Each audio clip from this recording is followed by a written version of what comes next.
Discovery of spiritual India के कार्यक्रम में आप सबका एक बार फिर स्वागत। ये कार्यक्रम हम लगातार श्री पंच दिगंबर अनी अखाड़ा यहाँ से कर रहे हैं, जो नासिक के साधुग्राम में आज ये कार्यक्रम हो रहा है। ये यहाँ के श्री महंत, यहाँ के महामंत्री और यहाँ के अनेक साधु संतों की गतिविधियों के बारे में हम आपको अवगत करा रहे हैं। दिगंबर अखाड़े की परंपरा से हम आपको अवगत करा रहे हैं। दिगंबर अखाड़े के हायरार्की, यहाँ के ऑर्गेनाइजेशनल स्ट्रक्चर और यहाँ के नियमावली के बारे में हम सब आपको जानकारी दे रहे हैं। हमारा बहुत बड़ा सौभाग्य है कि हमारे साथ में श्री पंच दिगंबर अनी अखाड़े के एवं राष्ट्रीय अध्यक्ष श्री महंत कृष्णदास जी महाराज हमारे साथ जुड़ चुके हैं। मैं महाराज श्री का बहुत बहुत हार्दिक अभिनंदन करता हूं, स्वागत करता हूं। सीताराम। महाराज श्री, आप दिगंबर अखाड़े के हेड हैं जी और राष्ट्रीय अध्यक्ष भी हैं जी। और दिगंबर अखाड़े को वैष्णव अखाड़े में राजा अखाड़ा कहा जाता है जी। तो महाराज श्री, कैसे आप देख रहे हैं इस अखाड़े को, किस तरीके से ये कंट्रीब्यूट कर रहा है समाज में और भारत के निर्माण के लिए? देखिए, हमारे दिगंबर अखाड़े के अंतर्गत अनी में दो अखाड़े हैं, राम दिगंबर और श्याम दिगंबर। राम दिगंबर और श्याम दिगंबर दोनों को मिलाकर दिगंबर अनी का निर्माण है। और इसमें राम दिगंबर में 6 बैठक पड़ती है: चित्रकूट, पुरी, अयोध्या, वृंदावन और नासिक। ये 6 बैठकें पड़ती हैं। जिन अब यहाँ पर जो मुकाम लगा हुआ है जी, उसका क्रम इस प्रकार से सर्वप्रथम लगा हुआ चित्रकूट की बैठक जो है, हाँ, उसके बाद में लगा अयोध्या, फिर लगा नासिक, फिर इधर की पश्चिमी दूसरी साइड में आ जाता है में, इसमें वृंदावन, पुरी और उज्जैन। इस प्रकार से इसके वास स्थल है। सामने के पार्ट हैं, जिस बैठक के सामने जो जमीन आ रही है उसमें उसके मुकाम लगे हुए हैं। पूरे भारतवर्ष में इसके नागा, अतीत, संत, महंत स्थापित हैं। और जहाँ जहाँ भी कुंभ लगता है वहाँ पर ये जहाँ कुंभ लगता है वहाँ एकत्र होकर के इसका निर्माण करके और अपने आसन लगा करके पूरा जो कुंभ है इसका संचालन 3 अनियों के द्वारा होता है: दिगंबर अनी अखाड़ा, निर्माणी अनी अखाड़ा और निर्मोही अनी अखाड़ा।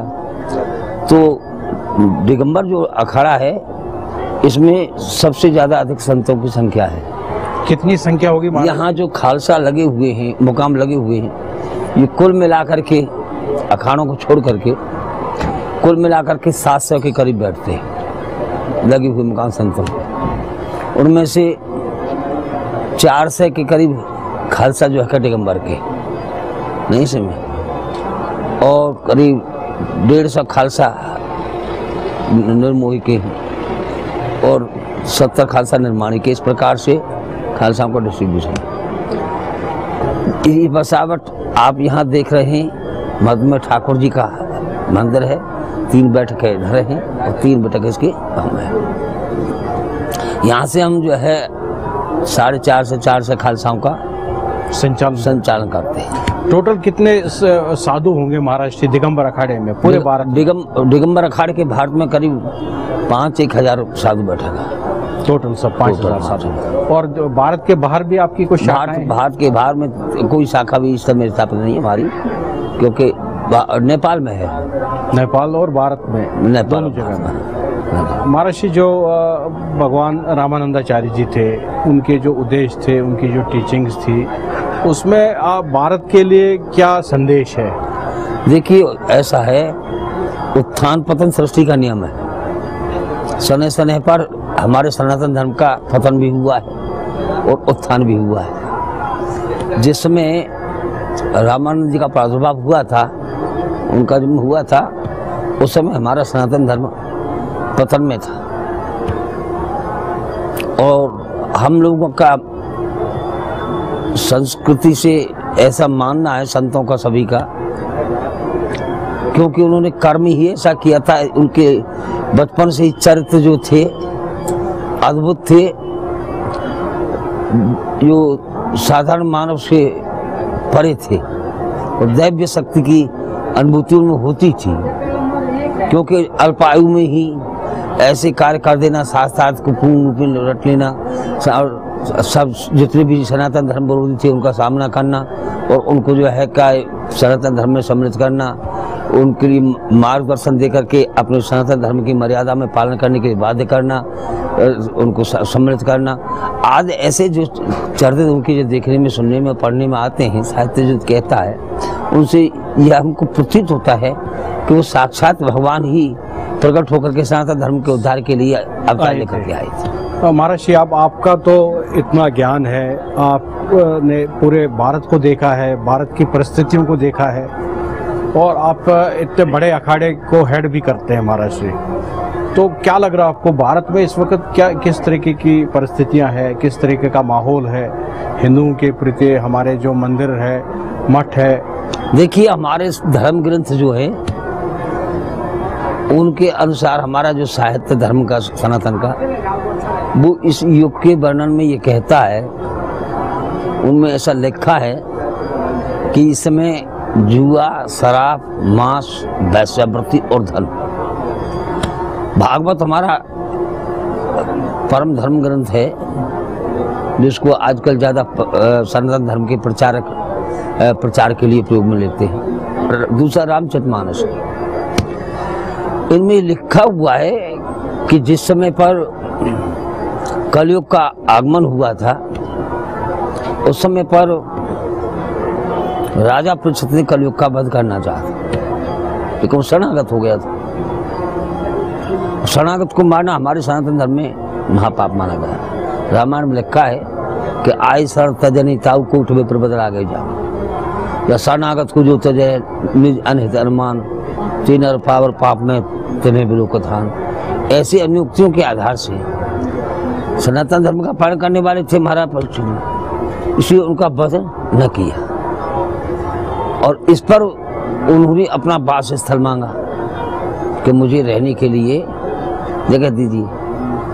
तो महाराज परीक्षित जी ने उनके लिए 4 जगह दे दी, जुआ, शराब, मांस और वैसे ये 4 जगह जब परीक्षित जी ने उनकी नियुक्त की, तो क्या कहने लगे कि महाराज मैं राज करने आया हूँ, राजा हूँ जी, और राजा को सम्माननीय जगह चाहिए जिसे सभी मान सके। जुआरी को, शराबी को, मांसाहारी को, वैश्यावृत्ति करने वाले को कोई भी मान्यता नहीं देखा, इसलिए मुझे सर्वमान्य उच्च कोटि का स्थान दीजिए। तो महाराज परीक्षित जी ने कहा कि अब तुम अपनी तरफ से, अपने विचार से मांग लो कि जो तुम्हें उचित लगे वो स्थान में दे देता हूँ। तो उन्होंने क्या मांगा? सुवर्ण। सुवर्ण धन का मूल है, सब धन सुवर्ण में सम्मिलित हो जाते हैं, यानी धन मांग लिया। आज आप देख रहे हैं जिसके पास धन है वो भले से भला, बुरे से बुरा सब कर्म कर सकता है, और उसे कोई आक्षेप नहीं जी। ये कलयुग का स्वरूप प्रमाण। इन जो मांगे हुए स्थान हैं, जुआ, शराब, मांस, वैश्यावृत्ति, इनको भी आप देखें चरम सीमा पर है, नहीं है जी, बिल्कुल। तो इस प्रकार से सनातन धर्म का पतन चल रहा है समय पर। हम लोग जो है इस समय पर अपने धर्म के जो अनुयायी हैं, वो सभी ये देखते हुए कि हर युग में उत्थान पतन सृष्टि में होता है, क्योंकि हर युग का प्रथम चरण जो सतयुग होता है, तृतीय त्रेता होता है, द्वापर होता है, और अंतिम कलयुग हो ही जाता है। सतयुग में भी हिरण्याकश्यप ने अंतिम चरण को कलयुग बना दिया था, त्रेता में रावण ने बना दिया था, द्वापर ने कंस ने बना दिया था, और ये तो कलयुग है ही।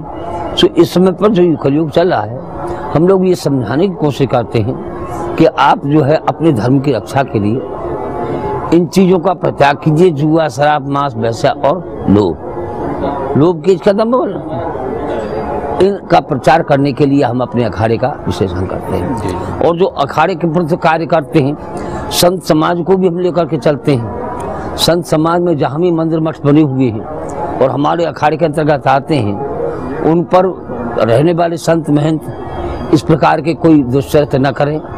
जैसे वहाँ के क्षेत्र के हर मंदिर का क्षेत्र होता है अपना, जिले में, तहसील में, गांव में, सब जगह में अलग अलग कि वहाँ उसकी कुप्रथा न हो। जी जी। जो उसकी प्रथा चली आ रही है उसी को मिटाया न जाए, उसको कलंकित न किया जाए। इसकी रक्षा के लिए भी हमारे जो है अखाड़े के सदस्य निर्माण करते रहते हैं 12 मास, और यही उपदेश हम यहाँ देने के लिए आते हैं। महाराज जी, देखने को भारत में आजकल आडंबर, स्वयंभू संत और धर्म की गिरावट ज़्यादा दिख रही है महाराज जी।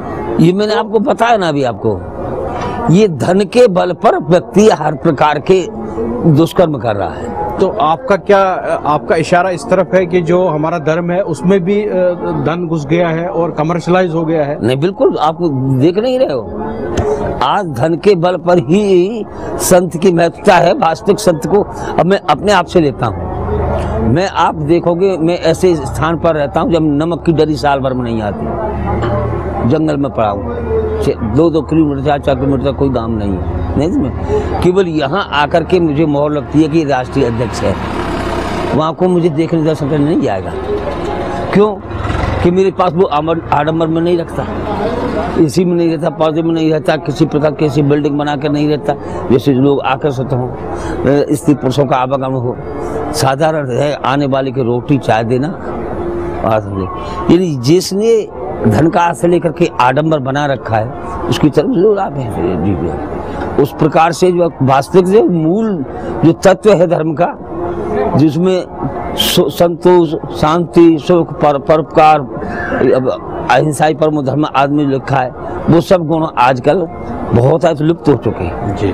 और ये सब धन के बदौलत हुए हैं, वैश्यावृत्ति की बदौलत हुए हैं, जुआ की, शराब की बदौलत हुए हैं। क्योंकि संत जो है का ये कहीं अलग से पैदा होते नहीं, ये समाज में से आते हैं। समाज में व्यक्ति जो होती है, निवृत्ति होती है, ये जो है ग्रस्त में से आता है। और ग्रस्त में जो है ये चारों चीज व्याप्त है, तो उनमें पैतृक गुण आते हैं। तो पैतृक गुण जो है एकदम नहीं निकल पाते हैं। मान लीजिए अभी वैसे आएगी हमारे पास में, और वैसे वृत्ति करने वाला पुरुष आएगा हमारे पास में साधु बनने के लिए, तो एकदम थोड़ा वो साफ हो जाएगा, टाइम लगेगा। तो कुछ न कुछ दिन तो वो फैलाएगा गंदगी। जी जी जी। तो उस गंदगी निकालने के लिए कुछ समय लगेगा। इस प्रकार से जो है का है, ये जो कलियुग के चरण हैं, इन्होंने आज समाज को पूर्ण रूप से ग्रस लिया है। मैंने बताया आपको, जुआ, शराब, मांस, वैश्यावृत्ति और धन, इन्होंने इस प्रकार से ग्रस लिया है कि सनातन धर्म को समाज ही खोखला हो चुका है। महाराज जी के साथ अभी तक हमने इस चर्चा में जो डिस्कशन किया, वो डिस्कशन ये है कि भारत में आखिरकार में क्या चैलेंजेस है, और भारत की जो सोसाइटी है, हिंदू धर्म है, किन मुद्दों से वो जूझ रहा है। महाराज जी ने बड़े स्पष्ट लफ्जों में ये कहा कि पैसा जो आज के समय में है, और पैसे के साथ में जो जुआ है, शराब है और वैश्यावृत्ति है और मांस है, इसकी वजह से पूरे समाज पूरा खराब हो चुका है, बर्बाद हो चुका है। और ये भी देखने को मिल रहा है कि पैसे के दम पर बहुत सारे संत महात्मा आडंबर में आ चुके हैं और शोबाजी करके वो सब पर सवार हो चुकी है, सवार हो चुकी है।